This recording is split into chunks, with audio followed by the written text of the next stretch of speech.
శ్రీ విష్ణు రూపాయ నమశివాయ. ఆలు చెప్పమని తెలుగు వాళ్ళని అడిగితే కనుక అవధానం ఆవకాయ అని గర్వంగా చెప్పుకోవచ్చు. ఎందుకంటే ఆ రెండు తెలుగు వాళ్ళు కనిపెట్టుకున్నవి, తెలుగు వాళ్ళకి మాత్రమే సొంతమైనవి, అపూర్వమైనవి.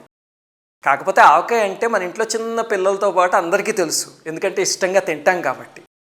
కానీ అవధానం అంటే మాత్రం చాలామందికి తెలియదు. ఎందుకంటే అమ్మో అదేదో పండితులకు సంబంధించిన సబ్జెక్ట్ అనుకుని ఒకవేళ టీవీలో వచ్చినా సరే వెంటనే ఛానల్ మార్చేస్తారు. ఈరోజు మీకు ఈ వీడియోలో అసలు అవధానం అంటే ఏమిటి అనేది తేలికగా అర్థమయ్యే విధంగా చెప్తాను. ఇది నేను మీకోసం, మీ పిల్లల కోసం చెప్తున్నాను. అందుకే పిల్లల్ని తీసుకొచ్చి పిల్లల్లో మనవల్లో పక్కన కూర్చోపెట్టుకుని వీడియో చూడండి. అసలు అవధానం అంటే ఏమిటి అంటే మన కంప్యూటర్ భాషలో చెప్పాలంటే ఒక సూపర్ కంప్యూటర్ కానీ, లేకపోతే ఇప్పుడు చాట్ జీపీటీ అంటున్నాం కదా, అది కానీ అవేవీ చేయలేని ప్రక్రియ అవధానం అంటాను. Multi processing, multi tasking, multi threading అవన్నీ మనం ప్రోగ్రామింగ్లో చేస్తూ ఉంటాం కదా, అవన్నీ ఒక మనిషి పెన్ను పేపరు లేకుండా చేస్తే ఏమిటో అదే అవధానం అనే ప్రక్రియ. ఇప్పుడు మీకు అవధానం గురించి చెప్తాను. మన అవధానంలో సింప్లెస్ట్ ఫామ్ తీసుకుందాం, ఎందుకంటే సహస్రావధానం అలాంటివి అయితే చాలా పెద్దవి. నేను మీకు అష్టావధానం గురించి మీకు అర్థమయ్యే విధంగా చెప్తా. చూడండి, ఇప్పుడు ఈ బొమ్మలో చూస్తే మీరు 8 మంది కూర్చుని ఉన్నారు, చుట్టూ మధ్యలో ఒక ఆయన కూర్చుని ఉన్నారు. ఆ మధ్యలో ఉన్న ఆయన్ని అవధాని అంటారు. ఆయనే ఆ సూపర్ కంప్యూటర్ లాంటి ఆయన, హ్యూమన్ కంప్యూటర్ అనొచ్చు మనం. ఈ చుట్టూ కూర్చున్న 8 మందిని పృచ్ఛకులు అంటారు. పృచ్ఛకులు అంటే క్వశ్చన్స్ అడిగేవాళ్ళు అని. ఈ 8 మంది క్వశ్చన్స్ అడుగుతూ ఉంటే ఆ మధ్యలో ఉన్న ఆయన సమాధానం చెప్తారు. అంతే అవధానం అంటే. ఓ సింతేనా, ఇదే ఉందండి, మా స్కూల్లో మా అబ్బాయికి కూడా 8 మంది టీచర్లు ఉన్నారు, క్వశ్చన్లు అడిగితే వాడు సమాధానం చెప్తాడు, అయితే వాడు అవధానేనా అంటే ఆ క్వశ్చన్ల దగ్గరే ఉంది. అదేమిటి ఇప్పుడు చెప్తా వినండి. ఇప్పుడు ఈ చుట్టూ కూర్చున్న 8 మందిలో మొట్టమొదట ఆవిడ ఉన్నారు కదా, ఆవిడ పేరు భారతి అనుకుందాం. ఆవిడ సమస్యాపూరణం అనే దాని మీద అవధానిని ప్రశ్నిస్తారనమాట. ఇప్పుడు ఉదాహరణకు ఆవిడ సిగరెట్ టింపని వెంకటేశుడు సురల్ సేవింప తద్వాసనలను ఒక సమస్య ఇచ్చారు అవధాని గారికి. అవధాని గారి సమస్య పూరించండి అని. ఏమిటి సమస్య అంటే ఒక పద్యంలో ఇది 4వ లైను, ఆ మిగతా 3 లైన్స్ పూరించాలన్నమాట ఆయన సొంతంగా. ఏమిటి 4వ లైను? ఇది చూడండి ఎలా ఉందో. సిగరెట్ టింపనే వెంకటేశుడు అంటే వెంకటేశ్వర స్వామి సిగరెట్ అంటే నాకు చాలా ఇంపు, నాకు చాలా ఇష్టము అన్నట్ట. సురల్ సేవింప తద్వాసనలు, ఆ చుట్టూ ఉన్న దేవతలందరూ కూడా ఆహా ఆహా అని ఆస్వాదించేస్తుంది. ఎంత ఘోరంగా ఉంది, అసలు భగవంతుడిని తిట్టినట్లేదు ఇది. ఆవిడ సమస్య ఇచ్చింది. ఇప్పుడు ఇలాగ దారుణంగా ఉన్నదాన్ని సమర్థిస్తూ చక్కగా భగవంతుడి ఔచిత్యాన్ని దెబ్బతినకుండా పూరించాలి. ఇప్పుడు ఆవిడ సమస్య ఇవ్వగానే ఈ అవధాని గారు ఏం చేస్తారంటే బ్రెయిన్లో ఒక ప్రాసెస్ ఓపెన్ చేస్తారు. అంటే మనం కంప్యూటర్ భాషలో చెప్పాలంటే మనం C++ కోడింగ్ చేస్తాం అనుకోండి, క్రియేట్ ప్రాసెస్ ఉంది కదా, క్రియేట్ ప్రాసెస్ ఫంక్షన్ని కాల్ చేస్తారు. కాల్ చేసి ఈవిడి పేరు భారతి, సమస్యాపూర్ణం, అది ఆ ప్రాసెస్కి పేరు పెట్టారు అనుకుందాం. మీలో చాలామంది కంప్యూటర్ తెలుసు కాబట్టి నేను దాంతో పోల్చి చెప్తున్నాను. అప్పుడు దీనికి పారామీటర్స్ ఏమిటి అంటే, ఇప్పుడు ఆవిడ ఇచ్చినది మత్తేభం అనే ఛందస్సులో ఉంది, 4వ లైన్. ఆ మత్తేభంలో ఒక్కొక్క లైన్కి 20 అక్షరాలు ఉంటాయి. దాని గణాలు సాభారాన మయవా అని ఉంటాయి. అలాగే దానికి యతి అని ఉంటుంది, 14వ అక్షరం యతి. సిగరెట్ టింపనే వెంకటేశుడు సురల్ సేవింప తద్వాసనల, సి ఈ సే యతి, 14వ అక్షరానికి యతి అనమాట. అలాగే సి గా, 2వ అక్షరం గా కదా, పైన వచ్చే వాటిలన్నిటిలోనూ గా గా గా గా రావాలి. ఇది మీకు అర్థం కావట్లేదా? అయినా పర్లేదు, ఓపిక్గా వినండి, మీకు అర్థం. ఇప్పుడు అవధాని గారు ప్రాసెస్ క్రియేట్ చేసినప్పుడు మైండ్లో కొత్త ప్రాసెస్ని, దానికి ఇవన్నీ ఇస్తారంటే నేను మత్తేభంలో ఇంకొక 3 లైన్లు చెప్పాలి, ఒక్కొక్క లైన్లో 20 అక్షరాలు ఉండాలి, ఆ ప్రతి లైను సభారాన మయవ అనే దానికి సరిపోయి ఉండాలి, అందులో ఎత్తు ఉండాలి, ప్రాస ఉండాలి, అవన్నీ ఆయన మైండ్లో పెట్టుకుంటూ అవన్నీ పక్కన పెట్టండి. అవి అవధానాలు తేలిగ్గా చేసేస్తారు. కానీ సిగరెట్ టింపని వెంకటేశ్వర స్వామి సిగరెట్ టింపండం ఏమిటి అని ఆయన సమస్య గురించి ఆలోచిస్తూ ఉంటారు. ఈ లోపల ఆ పక్కనే ఇంకొక ఆయన ఉన్నాడు చూసారా, నెంబర్ 2. ఆయన పేరు కాసేపు పెద్దన్న గారు అనుకుందాం. ఆయన వ్యస్తాక్షరి అనేది చేస్తారు.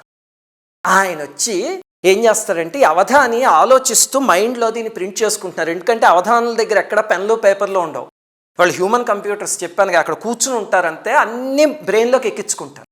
అంతా ఈయన బ్రెయిన్లో ఇందాకటి ప్రాసెస్లో అదంతా ఫీడ్ చేస్తుంటే ఈయనేమంటాడు, అవధాని గారు నేను వ్యస్తాక్షరిస్తున్నాను, ఇప్పుడు నేను కూడా మత్తేభం ఛందస్సులోనే ఇస్తున్నాను మీకు. 1వ పాదంలో 5వ అక్షరం త, 1వ పాదంలో 13వ అక్షరం లా, పాదంలో 5వ అక్షరం నా. ఇవి నేను మీకు ఇస్తున్నాను అని చెప్తారు. అయితే ఆయన చెప్తారు, లేకపోతే చిన్న చీట్ల మీద రాసిస్తారు. రాసిచ్చి ఆ చీట్ అవధానం చూడగానే పైకి చదివి చింపేసి పక్కన పాడేయాలన్నమాట. ఏమిటిది? వ్యస్తాక్షరి అంటే అర్థం ఏమిటంటే, ఇప్పుడు మత్తేభంలో ఇందాక చెప్పినట్టు లైన్కి 20 అక్షరాలు ఉంటాయి, అలా 4 లైన్లు ఉంటాయి. ఈయన వ్యస్తాక్షరి అనగానే ఆయన ఇంకొక ప్రాసెస్ ఓపెన్ చేసి మైండ్లో, ఇంకో క్రియేట్ ప్రాసెస్ కమాండ్ అనుకోండి మన కంప్యూటర్ భాషలో, ఓపెన్ చేసి అందులో ఒక 20/4 గ్రిడ్ ఒకటి మైండ్లో ఏర్పాటు చేసుకోవాలి. చేసుకుని ఇప్పుడు ఈయన మొదటి లైన్లో ఫలానా చోటు ఈ అక్షరం, 4వ లైన్లో ఫలానా చోటు ఈ అక్షరం అని కొన్ని అక్షరాలు చెప్పారు కదా, ఆ అక్షరాల్ని ఆ గ్రిడ్లో మైండ్లో టైప్ చేసుకోవాలి. పేపర్ ఉండదు, గుర్తుపెట్టుకోండి, మైండ్లో టైప్ చేసుకోవాలి. చేసుకుంటూ ఉంటే ఇప్పుడు ఒక్కసారి నేను ఇక్కడ ఆపుతా. ఇందాక మొట్టమొదటి సమస్య మీకు గుర్తుందో చెప్పండి? లేదు, మర్చిపోతాం అంతేనా మనమైతేనా? ఆయన మొట్టమొదటి సమస్యని మర్చిపోవాలని చెప్పి ఈయన మధ్యలో వచ్చి ఇది మొదలుపెట్టారు. మొదలు పెడితే ఈ ప్రాసెస్ ఓపెన్ చేసి ఇందులో ఈ అక్షరాలన్నీ రాసుకున్నారు. రాసుకుని మళ్ళీ ఆ సమస్యకి వెళ్ళి సిగరెట్ టింపనే వెంకటేశుడు అని ఆలోచిస్తున్నారు. ఆలోచిస్తూ ఉంటే ఈ లోపల ఈ 3వ ఆయన ఉన్నారు కదా, ఆయన పేరు కాసేపు రామకృష్ణ కవి అనుకుందాం. ఆయన ఏం చేస్తారంటే అప్రస్తుత ప్రసంగం అంటే ఇర్రిలవెంట్ స్పీకర్ అనమాట. ఆయన వచ్చి, అవధాని గారు నాకు ఒక సందేహం వచ్చిందండి. ఇప్పుడు ధర్మరాజు, భీముడు, అర్జునుడు, నకులుడు, సహదేవుడు, పాండవులు ఉన్నారు కదా, వాళ్ళల్లో అర్జునుడు, భీముడు, నకులుడు, సహదేవుడు వీళ్ళందరి పేర్లకి చివరి డు అని ఉందండి, ధర్మరాజుల వారి పేరుకి ఎందుకు లేదు అని అడుగుతారు. ఏమిటి అసలు దానికి అవధానానికి ఏమైనా సంబంధం ఉందా? ఏమీ లేదు. ఈయన కాన్సన్ట్రేషన్ని దెబ్బతీయడానికి ఇందాక 2 ప్రాసెస్లు మైండ్లో నడుపుతూ ఇప్పుడు దీనికి సమాధానం చెప్పాలి. అంటే దీనికి సమాధానం ఏముందండి, పాండురాజు గారును కుంతీదేవి అలా పేర్లు పెట్టారు అన్నారనుకోండి, చాలా అసహ్యంగా ఉంటుంది. అలా కాకుండా చమత్కారంగా చెప్పాలి. అక్కడ స్పాంటేనిటీ అంటే ఇందాకది మెమరీని టెస్ట్ చేస్తే ఇది స్పాంటేనిటీని టెస్ట్ చేస్తుంది. వెంటనే అవధాని గారు అంటారు, ఏమీ లేదండి, మీరు మహాభారతం అంతా చూస్తే ధర్మరాజు అర్జునుడిని పిలిచి యుద్ధం చేయమంటాడు, భీముడిని పిలిచి ఇచ్చేయమంటాడు, నకులుడిని ఇచ్చేయి, Nakula you do this, Sahadeva you do this అంటాడు. అందరికీ పనులు చెప్తాడు, ఆయన పని చేయడు కదా, అందుకే అర్జునుడికి డూ అని వచ్చింది, భీముడికి డూ అని వచ్చింది, ధర్మరాజుకి మాత్రం డూ లేదండి.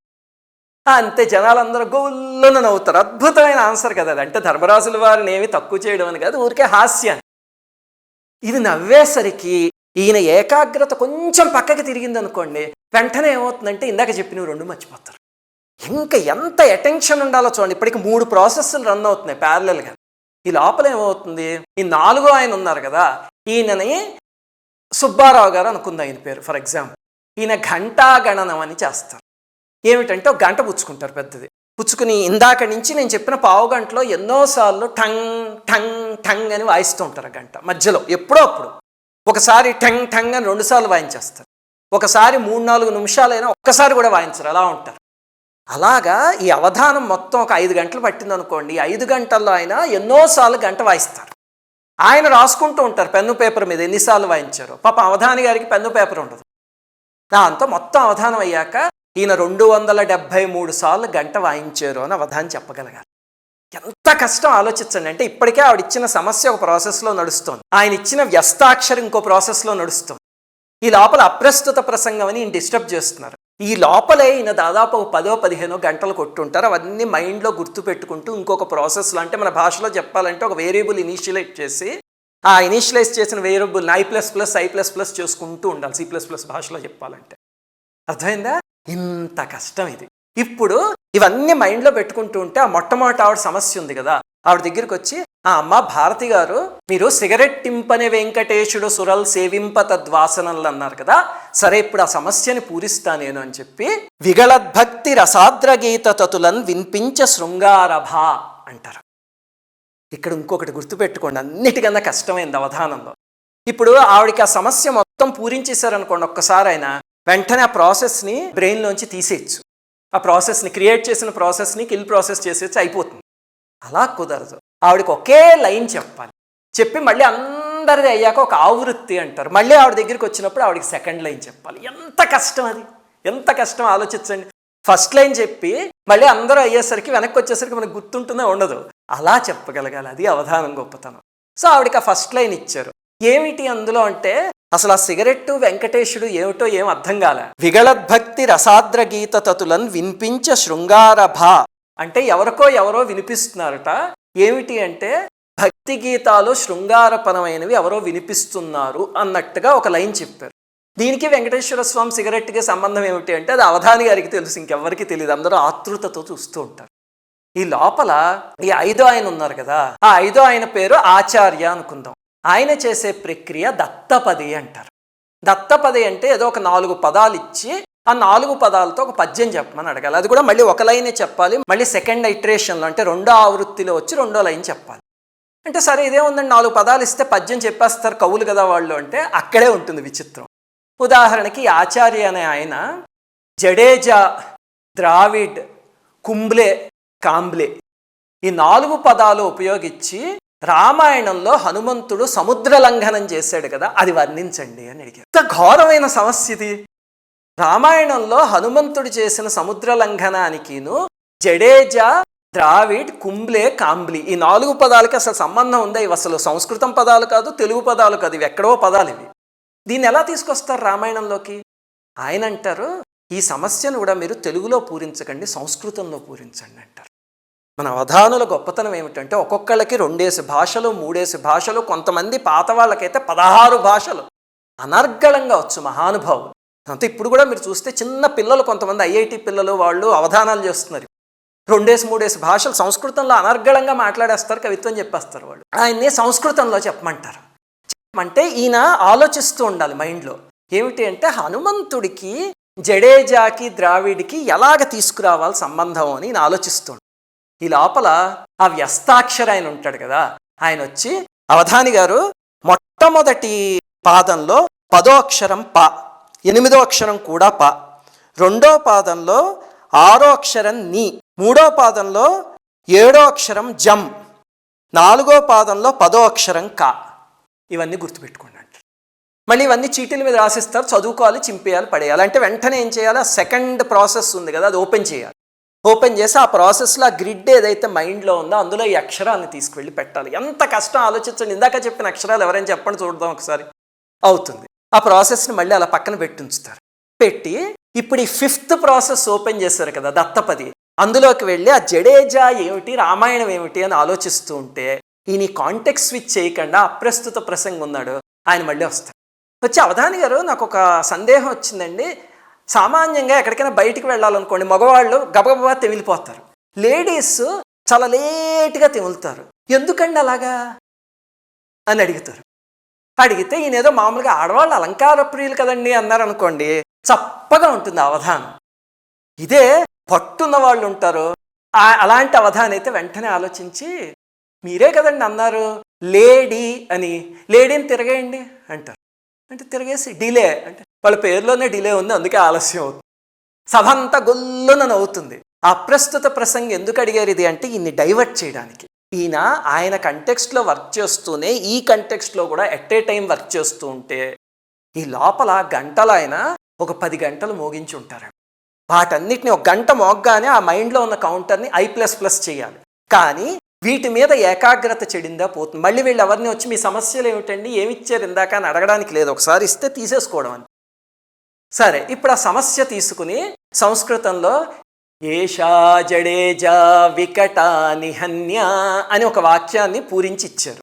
అంటే అక్కడ జడేజా పేరు వచ్చింది చూసారా. ఆయన ఎలా వాడుకున్నారంటే జడేజా, ఇప్పుడు ఇంద్రజా అని ఉంటే ఇంద్రుడికి పుట్టిన కూతురు కదా, అలాగే జడానికి పుట్టిన సంతానం జడేజా అంటే రాక్షసు అనమాట. అంటే ఒక రాక్షసి వికటాట్టహాసం చేసి ఒక రాక్షసి గురించి వర్ణిస్తున్నారు. అంటే సముద్రం దాటుతున్నప్పుడు ఆంజనేయ స్వామి, సింహిక వీళ్ళందరూ వచ్చారు కదా, అలాంటి రాక్షసి వర్ణనలో జడేజా అనే పదాన్ని ఎంత చక్కగా తీసుకొచ్చారో చూడండి. తీసుకొచ్చి అప్పుడు పక్క ఆయన దగ్గరికి వెళ్తారు, నెక్స్ట్ ఆయన దగ్గరికి, 6వ ఆయన పేరు కాసేపు నారాయణదాస్ గారు అనుకుందాం. ఆయన వర్ణన అనే అంశంలో పరీక్షిస్తారనమాట. ఏం పరీక్షిస్తారు అంటే అవధాని గారు మీరు పరమేశ్వరుడి స్వరూపాన్ని వర్ణించండి చక్కగాను అంటారు. నాకు ఉత్పలమాలలో కావాలి అని. ఉత్పలమాలలో పరమేశ్వరుణ్ణి వర్ణించమంటే ఏ అవధానైనా టక వర్ణించేస్తారు. వాళ్ళకి లెక్కాలంటి పద్యాలు. అంటే సరేనండి అనబోతుంటే ఆగండి అక్కడేను నాకు ఇంగ్లీష్లో వర్ణించండి అంటారు. అది ఎంత ఘోరం అసలు. ఉత్పలమాలకి ఇంగ్లీష్కి సంబంధం ఏంటి? ఇంగ్లీష్ పదాలని తీసుకొచ్చి ఉత్పలమాల అంటే భరణ భభరవ అనే గణాలు, ఒక్కొక్క పాదంలో 20 అక్షరాలు ఎన్నో ఉంటాయి. ఇప్పుడు అందులో తీసుకొచ్చి ఇంగ్లీష్ పదాలను ఎలా చొప్పిస్తారు? ఇంగ్లీష్లో వర్ణించమన్నాడు, ఉత్పలమాల్లో అన్నారు. దాంతో ఈయన ఆలోచిస్తూ ఉంటారు, ఇది ఇంగ్లీష్లో ఎలా వర్ణించాలి. ఇప్పుడు ఒకసారి ఆలోచించండి. ఇక్కడ ఇంకో ప్రాసెస్ క్రియేట్ చేస్తారు, 6th ప్రాసెస్, క్రియేట్ ప్రాసెస్ అని చేసి, ఈ ప్రాసెస్ పేరు వర్ణన నారాయణదాసు అని పెట్టుకుని, ఇందులో మొదటి వాక్యం ఉత్పలమాల్లో ఏం చెప్పాలి మొదటి పాదం అని ఆలోచిస్తూ ఉంటారు. ఈ లోపల ఆ ముందు వ్యస్తాక్షర ఆయన ఉన్నాడు, ఆయన వచ్చి ఇంకో 2 అక్షరాలు ఇస్తాడు. ఇదిగో ఇక్కడ ఈ అక్షరం, ఇక్కడ ఈ అక్షరం. ఈ లోపల ఈ గంటలు ఆయన గంటలు మోగించేస్తూ ఉంటారు. ఈ లోపల ఈ అప్రస్తుత ప్రసంగం వచ్చి, అవధాని గారు మీ దగ్గరికి రంభ, ఊర్వశి, మేనక, తిలోత్తమ వీళ్ళు 4 తీసుకొచ్చారు అనుకోండి, మీరు ఏం చేస్తారు చెప్పండి అని అడుగుతాడు. ఏం చెప్తారు? ఇది అసభ్యంగా చెప్పకూడదు మళ్ళీ, కానీ అందరూ సంతోషించేలా చెప్పాలి. వెంటనే నేను ఆలోచించి ఇంకొక 4 తీసుకురండి, 8 మంది కలిసి అష్టావధానం చేసుకుందాం అంటాను అంటారు. అందరు నవ్వుతారా? ఈయన మాట చెప్పేలోపు చూడండి, ఆ కంటెక్స్ట్ చేయడానికి, అంటే ఇందాక ఆయన ఇచ్చిన సమస్య ఉంది ఇంగ్లీష్లో శివుడు వర్ణన చేయమని, అది మైండ్లోంచి వెళ్ళిపోవడానికి ఈయన చేస్తున్నారు. కానీ ఆయన ఆ ప్రాసెస్ని అలాగే ఉంచి మళ్ళీ ఇక్కడికి వచ్చి ఇది మాట్లాడి తర్వాత కంటెక్స్ట్ స్విచ్ చేస్తారు. ఈ లోపల ఘంటానాదమైన ఒక 2 గంటలు కొడతారు మళ్ళీ, టంగ్ టంగ్ అని ఎక్కడో ర్యాండమ్గా అనమాట. అప్పుడు ఈ సమస్య ఇచ్చిన ఆయనకి, సరే అయితే పూరిస్తున్నా వినండి. హెడ్డున మూను, స్కిన్ను పైన ఎంతయు డస్టును, ఫైరు నేత్రముందని ఫస్ట్ పాదం పూరిస్తారు. హెడ్డున మూను, స్కిన్ను పైన అంతయు డస్టుయు అంటే పైన చంద్రవంక, ఒంటి నిండా బూడిద, ఫైరు నేత్రమున్ అగ్ని నేత్రము అని పరమేశ్వరుడు గురించి ఇంగ్లీష్లోనే ఉత్పలమాల్లోనే చెప్పారు. చూడండి, ఇప్పుడు దీనికి గణ విభజన చేస్తే మీరు సరిగ్గా సరిపోతుంది. చెప్పి ఆ తర్వాత 7 ఆయన దగ్గరికి వెళ్తారు. ఈ లోపల మళ్ళీ వీళ్ళ 3 వచ్చి డిస్టర్బ్ చేస్తారు మామూలే. ఈ 7 ఆయనని న్యస్తాక్షరి అంటారు. కాసేపు ఆయన పేరు దత్తాత్రేయ శర్మ అనుకుందాం. న్యస్తాక్షరి అంటే అర్థం ఏమిటంటే, 4 పాదాలు ఉంటాయి కదా ఒక పద్యంలో, అందులో కొన్ని లెటర్స్ని ఫిక్స్ చేసేసి ఇస్తారు ఆయన, మిగతాదంతా ఈయన ఫిలప్ చేయాలి. అంటే ఇప్పుడు ఉదాహరణకి, కాబట్టి అవధాని గారు నాకు మత్తేభం ఛందస్సులో ఒక పద్యం చెప్పండి. ఎలాగంటే శివపార్వతుల కళ్యాణాన్ని వర్ణిస్తూ చెప్పండి. అందులో మొదటి పాదంలో 4వ అక్షరం దో ఉండాలి, 2వ పాదంలో 17వ అక్షరం పూ ఉండాలి, 3వ పాదంలో 1వ అక్షరం వా ఉండాలి, 4వ పాదంలో 13వ అక్షరం సా ఉండాలి. అంటే వెంటనే ఇంకో ప్రాసెస్ ఓపెన్ చేసి మళ్ళీ ఇంకో గ్రిడ్ 20/4 గ్రిడ్ ఒకటి ఓపెన్ చేసి అందులో ఆ 4 అక్షరాలు మైండ్లో పెట్టుకోవాలి. పేపర్ పెన్ను ఉండవు, గుర్తుపెట్టుకోండి. ఆ 4 మైండ్లో పెట్టుకుంటారు. పెట్టుకుని నేను ఆలోచిస్తూ ఉంటే ఈ లోపల మళ్ళీ ఆ ఫస్ట్ ఆయన వచ్చేసి ఇంకొక 3 అక్షరాలు ఇస్తాడు. ఈ గంటలు ఆయన గంటలు కొట్టేస్తూ ఉంటారు. అలాగనే మన అప్రస్తుత ప్రసంగం ఉన్నాడు కదా, ఆయన అవధాని గారు ఒక భార్య భర్త భోజనం చేస్తుంటే భర్తకి భార్య వడ్డిస్తోందండి, వడ్డిస్తుంటే భర్త పశువా అన్నాడు, భార్య కోతి అంది, దాని అర్థం ఏమిటండి అని అడుగుతారు. ఇప్పుడు అంటే వాళ్ళిద్దరికి నోటి దూర్సండి అన్నారు అనుకోండి, అవధానం పండదు. అది చాలా చమత్కారంగా చెప్పగలగాలి. అక్కడే వాళ్ళకి ఆ హాస్యం, ఆ స్పాంటేనిటీ, ఆ సజ్జస్ఫురణ అవన్నీ సరస్వతి కటాక్షం. ఈ లోపల ఇందాక ఇచ్చిన ఆయనది సమస్య ఆలోచిస్తూ, ఓహో పార్వతీ పరమేశ్వర్ల వివాహం గురించి కదండి మీరు అడిగింది అంటే, ఆగండి అక్కడే ఒక చిన్న నియమం ఉంది. మీ పద్యం ఎలా ఉండాలంటే నోరు ఊరిపోవాలి. అంటే ఉదాహరణకి ఇప్పుడు ఒక అతనికి ఆహారం లేదనుకోండి 3 రోజుల నుంచి, సడన్గా ఒక మంచి హోటల్కి తీసుకెళ్తే అక్కడ ఇడ్లీ, వడ, పూరి, సాంబార్ అవన్నీ చూసి ఎలా అయితే ఉత్సాహంతో మీద పడిపోతాడో, మీ పద్యం వింటే కూడా అంత నోరు ఊరిపోవాలి. నాకు అలా చెప్పండి అంట. శివపార్వతుల కళ్యాణం ఏమిటి, దాంట్లో ఫిక్స్డ్ అక్షరాలు ఏమిటి, అందులో ఇడ్లీ వడలు ఇలా నోరు ఊరిపోవడం ఏంటి, శివపార్వతుల కళ్యాణానికి దానికి అసలు సంబంధం ఉందా, అలా ఇచ్చారు. ఇది ఎలా చెప్పాలి అని నేను ఆలోచిస్తూ ఉంటే, ఇందాక ఆయన అడిగిన అప్రస్తుత ప్రసంగం ఉంది కదా, వెంటనే ఇందాక మీరు ఒకటి అడిగారు కదా, అదేమీ లేదు, పాశువా అంటే పళ్ళెం నిండా శుభ్రంగా వడ్డించవే అన్నారు. పాశువా అంటే అది ఆయన భార్య కూడా అంతే చమత్కారి, కోతి అంటే కోరినంత తినండి అంది, అంతేగాని అదేం తిట్టుకోవడం కాదు. ఇంకంతే సభలో ఎంత రసవత్తరమైన సమాధానం అది. ఇంకందరూ సభలో జయజయధ్వానాలు పలుకుతూ ఉంటే మనకి ఎవరైనా చప్పట్లు కొడితే డివియేట్ అయిపోతాం, వాళ్ళు అవ్వకూడదు. అక్కడ జనాలు చప్పట్లు జనాలవే, ఈ సమస్య ఈ లోపల అక్కడ గంటలు మోగిపోతూ ఉంటాయి. అక్కడ ఆయన ఇందాక అక్షరాలు ఇచ్చేస్తూ ఉంటాడు మధ్యలో వచ్చి. ఇప్పుడు ఆ పార్వతీ పరమేశ్వర్ల దానికి జడలో దోసెడు మల్లె పూలు తురిమెన్ సౌందర్యమప్పారగన్ అంటారు. ఇది మత్తేభం ఛందస్సు చక్కగా. అయితే జడలో దోసెడు, అక్కడ చూడండి దోశ అనే పదం వచ్చింది. ఇందాక ఆయన అన్నారు కదా హోటల్ గుర్తు రావాలి అని, అసలు పార్వతీ పరమేశ్వర్లకి సంబంధం ఏముంది హోటల్. చూడండి ఎంత చమత్కారంగా, జడలో దోసెడు మల్లె పూలు తురిమెన్ అని చక్కగా ఆ దోశ తీసుకొచ్చారు.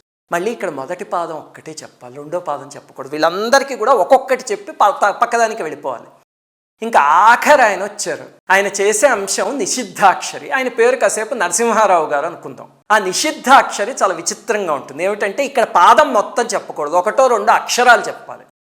ఆయన అంటారు, ఏమంటే ఒక కంద పద్యంలో శ్రీరాముణ్ణి వర్ణించండి అంటారు. అంటే వెంటనే అవధాని గారు ఓహో అంతేనా, శ్రీరా అని ఆపుతారు. ఒకటో రెండో అక్షరాలు దాటి చెప్పకూడదు. శ్రీరా అనగానే నెక్స్ట్ అక్షరం ఏం చెప్తారు, మా చెప్తారు, అంతేనా. అవతల ఆయన అంటారు మా నిషిద్ధం అంటారు. శ్రీరామ చెప్దాం అనుకున్నారు, ఈయన మా నిషిద్ధం అన్నారు. ఇప్పుడు అక్కడ ఏం పెట్టాలి, ఆయన వెంటనే ఆలోచించి శ్రీరాఘ అంటారు, రాఘవ చెప్దాం అని. అవతల ఆయన వెంటనే వా నిషిద్ధం అంటారు. శ్రీరాఘ అనే పదం వా లేకుండా పక్కన ఎలా పూరిస్తారు, అలాగా ఆయనకు ఒక లైన్ పూరించాలి. పూరించి మళ్ళీ మొదట ఆవిడ దగ్గరికి వచ్చేసరికి ఒక ఆవృత్తి పూర్తయింది. అప్పుడు మనకు అసలు ఎంత గాబరా వచ్చేస్తుందో చూడండి.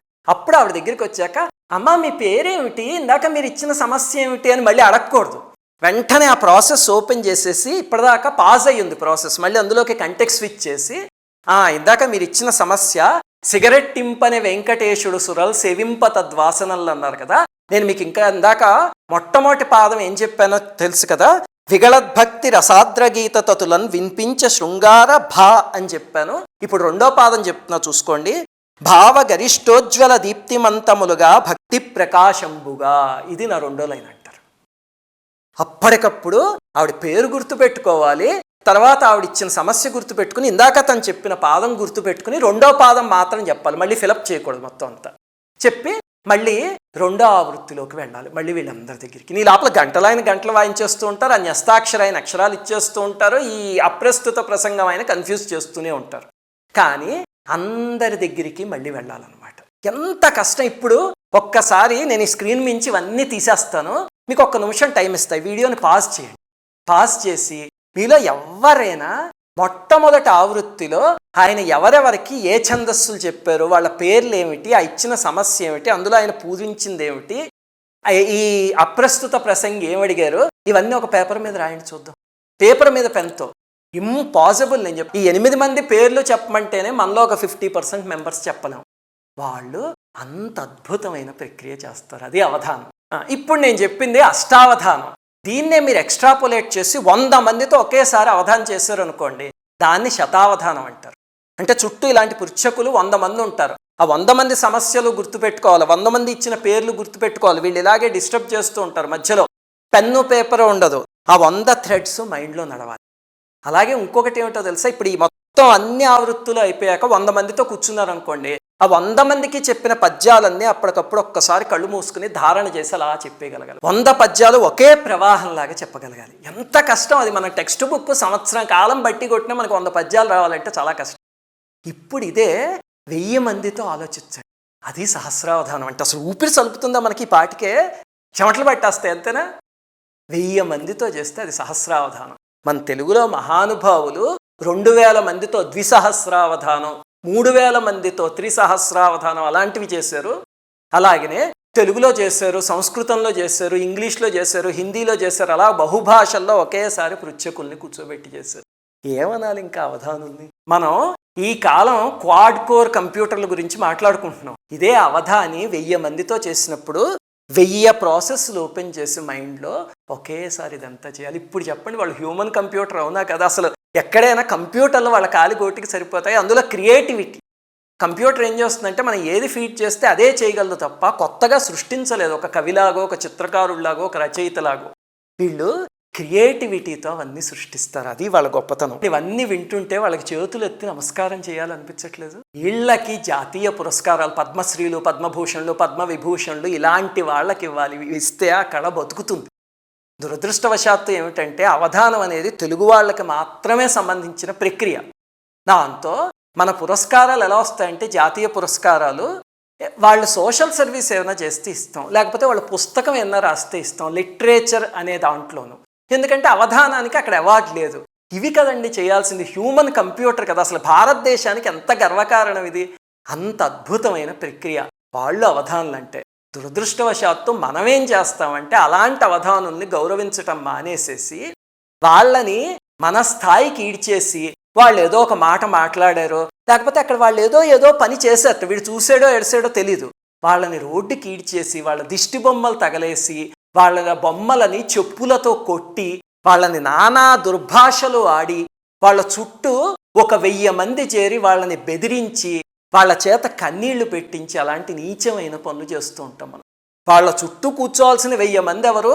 ఇలాంటి ఉద్దండ పండితులు, పృచ్ఛకుల కింద ఉండి వాళ్ళ ప్రశ్నలు అడిగితే వాళ్ళు అడగండి రాని సమాధానాలు సింహం కలయబడినట్టు ఉంటుంది. అలాంటి వాళ్ళని మనం దౌర్జన్యంగా మధ్యలో కూర్చోబెట్టి చుట్టూ 1000 మంది నించుని నానా అర్లర్లు చేస్తూ ఉంటాం. అలాంటి శారదామూర్తులు ఎంత ఘోరమైన పని అది. ఇటువంటి హ్యూమన్ కంప్యూటర్స్ని గౌరవించండి. ఈరోజు ఉగాది కాబట్టి మనస్ఫూర్తిగా చెప్తున్నాను. ఇలాంటి వాళ్ళు ఇప్పుడు బాలమురళీకృష్ణ గారు తెలుగు జాతిలో గౌరవం దక్కలేదని చెప్పి వేరే రాష్ట్రానికి వెళ్ళిపోయారు. ఒక మహానుభావుడిని తెలుగు జాతి ఆ రకంగా కోల్పోయింది. అలాగా ఇలాంటి వాళ్ళని కోల్పోవద్దు, వాళ్ళని నెత్తిన పెట్టుకోండి. ఈ అవార్డులకి రికమెండ్ చేసే వాళ్ళకి చాలామందికి సాహిత్యం తెలీదు, అలా అందరికీ తెలియాలని వీడియో చేస్తున్నాను అష్టావధానం గురించి. ఆ సాహిత్యం ఏమిటో తెలుసుకుని వీళ్ళని అవార్డులకి రికమెండ్ చేయండి. వీళ్ళు ఏవో పుస్తకాలు రాస్తేనో సమాజ సేవలు చేసి చీపురు బట్టి ఉడిస్తే అక్కర్లే. వాళ్ళకున్న అవధాన విద్య అనే దానికే ఎన్ని పద్మశ్రీలు, పద్మభూషణలు, పద్మవిభూషణలు ఇచ్చినా సరే తీరదు. అది కంప్యూటర్ కన్నా అద్భుతమైన విద్య. అందుకని వాళ్ళని గౌరవించండి. ఇప్పుడు ఈ వీడియో ముగించే ముందు ఒక విషయం, ఇందాక నేను చెప్పిన సమస్యలు ఉన్నాయి కదా, అవి ఆసక్తి ఉన్న వాళ్ళు ఉంటారు, ఎలా పూరించారండి అవి అని. అందుకని అది కూడా ఒక్కసారి చెప్పేసి ముగించేస్తా. మొట్టమొదటిది సిగరెట్ ఇంపన వెంకటేశుడు సురల్ సేవింప తద్వాసనలు. దాన్ని మహానుభావుడు మేడసాని మోహన్ గారు అని ఆయన పూరించారు. ఎలా పూరించారండి అంటే, విగళద్భక్తి రసాద్ర గీత తతులన్ విన్పించ శృంగార భావ గరిష్టోజ్వల దీప్తిమంతములుగా భక్తి ప్రకాశంబుగా ప్రగతి స్ఫూర్తులను ఆలకించుచు తగన్ భావించి వాసిగ రెట్టింపనే వెంకటేశుడు సురల్ సేవింప తద్వాసనలు. అంటే అనమాచార్యుల వారు అక్కడ కూర్చుని శృంగార భక్తి కీర్తనలు పాడుతూ ఉంటే వెంకటేశ్వర స్వామి దేవతలు అందరూ పొంగిపోతున్నారట. పొంగిపోతుంటే వెంకటేశ్వర స్వామి అబ్బా అబ్బా అని భావించి వింటూ, మనం వన్స్ మోర్ అంటాం కదా, అలాగా వాసిగా రెట్టింపనే వెంకటేశుడు, రెట్టింపు మళ్ళీ చదువు అన్నమయ్యా, మళ్ళీ చదువు అన్నాడు. చూడండి, సిగరెట్టింపనే అన్న దానికి ముందు వా అనే ఒక అక్షరం చేరిస్తే వాసిగా రెట్టింపనే వెంకటేశుడు, చుట్టూ ఉన్న సురలు కూడా దాన్ని ఆస్వాదిస్తున్నారు. సురలు సేవించే తద్వాసనలు. ఎంత అద్భుతంగా చెప్పారు. ఇప్పుడు మన రెండవది, ఇందాక దత్తపది అంటే జడేజా, ద్రావిడ్, కుంబ్లే, కాంబ్లీ ఉన్నారు కదా, అది ఎలా పూరించారండి ఆయన అంటే, ఇది మాడుగుల నాగఫణి శర్మ గారు ఉన్నారు కదా, ఆయన పూరించిన పూరణది. ఏషా జడేజా వికటా నిహన్య తద్రావిడేజ్యా జగతి ప్రసిద్ధ తద్వానరోన్ముష్టి విఘాత చూర్ణ కాంబ్లీతి కుంబ్లేతి రవం చకార. అంటే ఈ వానర వీరుడు ఆంజనేయ స్వామి ముష్టిఘాతం ఒక్కటిచ్చేసరికి ఆ జడేజా ఉంది కదా, అది ఆ దెబ్బ తట్టుకోలేక కాంబ్లే కుంబ్లే అని అరుస్తుంది. కాంబ్లీ కుంబ్లే అని ఎవరైనా క్రికెటర్ల పేర్లు అరుస్తారు అంటే అరవడానికి లాజిక్కే ఉంది. ఒకడు అంటే ఒకడు బాబా అనొచ్చు, ఒకడు కుర్రో అనొచ్చు, వాడి ఎవడి భాషలో వాడు అరవచ్చు. అలాగది ఆ దెబ్బలు తట్టుకోలేక కంబ్లే కుంబ్లే అని అరుస్తుందిట. ఆయన ఎంత దారుణమైన సమస్య ఇస్తే దాన్ని ఎంత చక్కగా పూరించారు చూడండి. ఇంకా ఐదో ఆయన వర్ణన నారాయణదాస్ గారు ఒక సమస్య ఇచ్చారు కదా, ఇంగ్లీష్లో పరమేశ్వరుణ్ణి వర్ణించమని ఉత్పలమాలలో. అది ఎలా పూరించారంటే, హెడ్డున మూను స్కిన్ను పైనంతయు డస్టును పైరు నేత్రమున్ సైడున గ్రేటు బుల్లు బహుచక్కని గేంజస్సు హేరు లోపలన్ బాడికి హాఫ్ యౌచునల పార్వతి మౌంటెను డాటరుండ ఐ షుడ్ డివోటు దండములు సోకగ ప్రేయరు సేతునెప్పుడున్నారు. చూడండి, ఇదంతా ఇంగ్లీషే, కానీ పరమేశ్వరుడి వర్ణన. ఎంత అద్భుతం ఇది. ఇదెవరు చేశారంటే, ఇందకీను మనందరం ఉదయం లేస్తే నమస్కారం చేసుకోవాల్సిన మహానుభావులు, హరికథా పితామహులు ఆదిభట్ల నారాయణదాస్. మీరు ఆదిభట్ల నారాయణదాస్ గారిని చూసే ఉంటారు కదా, విశాఖపట్నం ఎయిర్పోర్ట్లో ఆయన నిలువెత్తు విగ్రహం ఉంటుంది. నేను ఎప్పుడు వైజాగ్ వెళ్ళినా సరే ఎయిర్పోర్ట్కి వెళ్తే ఒక్కసారి ఆయన గట్టిగా కావలించేసుకుని కాళ్ళకి దండం పెట్టి మహానుభావానికి కరిగిపోతూ ఉంటా. పెద్ద విగ్రహం, ఈసారి వెళ్తే చూడండి, ఇదిగో ఇదే ఆ విగ్రహం. ఆ మహనీయుడు చేసిన పూరణిది. ఇందాక న్యస్తాక్షరి అని దత్తాత్రేయ శర్మ గారు ఆయన హోటల్ స్ఫురణకు వచ్చేలా శివపార్వతుల కళ్యాణ వర్ణన చేయమన్నారు కదా, చూడండి ఎంత అద్భుతంగా చేశారు. జడలో దోసెడు మల్లెపూలు తురిమెన్ సౌందర్య మొప్పారగన్ నడయాడెన్ గల్లు గల్లనన్ హొయలు చిందన్ జాజిపూరీతి పావడ ఎట్టిట్టుల చిందులాడి పడగా భవ్యాత్మయైనట్టి ఆ పడతిన్ పార్వతి పెండ్లియాడితివి సాంబారుద్ర సర్వేశ్వర అన్నారు. ఇందులో పా వడ అన్నప్పుడు వడ వచ్చింది, సాంబారుద్ర అన్నప్పుడు సాంబార్ వచ్చింది. ఆయన అడిగిన హోటల్ స్ఫురణలోకి వచ్చింది, కానీ పార్వతీ పరమేశ్వర్ల కళ్యాణం కన్నులకు కట్టినట్టు వర్ణించింది. మీకు ఇందాక వ్యస్తాక్షరి చెప్పాను కదా, ఆయన మధ్యలో అక్షరాలు ఇచ్చారు అని, అదొక మత్తేభ పద్యం. అదంతా అయ్యేసరికి దాదాపు ఒక 70-80% పూర్తి అయ్యేసరికి అవధాని పండితుడు కాబట్టి ఆయనకి వెంటనే స్ఫురణకు వచ్చేస్తుంది, అదేమిటో అర్థమైపోతుంది. ఇంతకీ అదేమిటంటే మనుచరిత్రలో ఒక అద్భుతమైన పద్యం. అతడావాత పరంపరా పరిమళ వ్యాపారలీలన్ ఘనాన్వితమిచ్చోటని చేరబోయి కనియన్ విద్యుల్లతా విగ్రహం శతపత్రేక్షణ చెంచరీక చికురన్ చంద్రాస్య చక్రస్తనిన్ నతనాభిన్నవలానొకానొక మరున్నారీ శిరోరత్నమున్. అది వరూధిని ఇంట్రడక్టరీ పోయం అన్నమాట.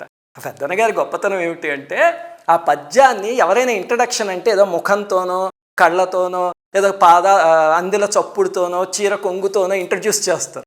ఆయన సువాసనతో ఇంట్రడ్యూస్ చేశారు. అతడు ఆవాత పరంపరా పరిమళ వ్యాపార లీలన్ ఘనాన్వితమిచ్చోటని చేరబోయి కనిడన్. అంటే ప్రవరాక్షుడు వరూధిని దేని ఎలా కనుక్కున్నాడు అంటే ఆవిడ తాంబూలపు సువాసన వల్ల కనుక్కున్నాడు అని చెప్పారనమాట. అద్భుతమైన పద్యం అది. దాన్ని అయినా అక్కడక్కడ అక్షరాలు ఇచ్చి ఈయన చేత పూరింపజేశారు. ఇలాగ చేస్తారు అవధానం అంటే. ఇప్పుడు నేను చెప్పినవేవి నా సొంత పద్యాలు కాదు, ఇందులో ఆ మహానుభావులందరూ ఇచ్చినవి. ఎందుకంటే నేను కూడా 10వ తరగతి వరకే తెలుగు చదువుకున్నాను. తెలుగు అంటే అపారమైన ఇష్టం, కానీ నాకేం పాండిత్యం లేదు. అందుకే వాళ్ళు చెప్పిన పద్యాలన్నీ చెప్పాను. ఆ మహానుభావులందరికీ ఈ ఉగాది రోజు అంజలి ఘటిస్తూ మీ పిల్లలకి తెలుగు నేర్పించండి, తెలుగు భాష మీద ప్రేమని నేర్పించండి. కనీసం మొన్న మధ్య ఒక చోటుకి వెళ్తే ఒక కన్నీళ్లు వచ్చే సంఘటన జరిగింది. అది మీకు బహుశా ఇంకో వీడియోలో చెప్తాను. తెలుగు భాష మీద ఎలాగైనా ప్రేమ పుట్టించండి మీ పిల్లలకి. అదే నేను కోరుకునేది. మీ అందరికీ ఉగాది శుభాకాంక్షలు. శ్రీమాత్రే నమః. అందరికీ నమస్కారం.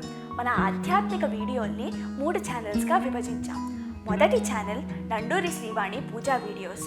అన్ని కులాల వాళ్ళు పూజను తేలిగ్గా చేసుకోవాలనే తపనతో మేము చేసే పూజ డెమో వీడియోలన్నీ ఈ ఛానల్లో పెడతాం. రెండో ఛానల్ నండూరి సుశీల. నండూరి గారిని ఎన్నో ప్రశ్నలు అడుగుతూ ఎంతో మంది వేల మెయిల్స్ మెసేజ్లు పంపిస్తున్నారు. వాటిలన్నిటికీ నండూరి గారు ఇచ్చే సమాధానాలు ఈ ఛానల్లో ఉంటాయి. అలాగే రాబోయే ముఖ్య పండుగల్ని ఎప్పటికప్పుడు మీకు ఈ ఛానల్ ద్వారా గుర్తు చేస్తూ ఉంటాం. మూడో channel Nanduri Srinivas spiritual talks. మహాత్ముల చరిత్రల గురించి, ఆలయాల రహస్యాల గురించి, మంత్ర రహస్యాల గురించి చెప్పే వీడియోలన్నీ ఈ ఛానల్లో ఉంటాయి. ఈ 3 ఛానల్స్కి సబ్స్క్రైబ్ చేసుకొని పక్కనే ఉన్న బెల్ ఐకాన్ని క్లిక్ చేయండి.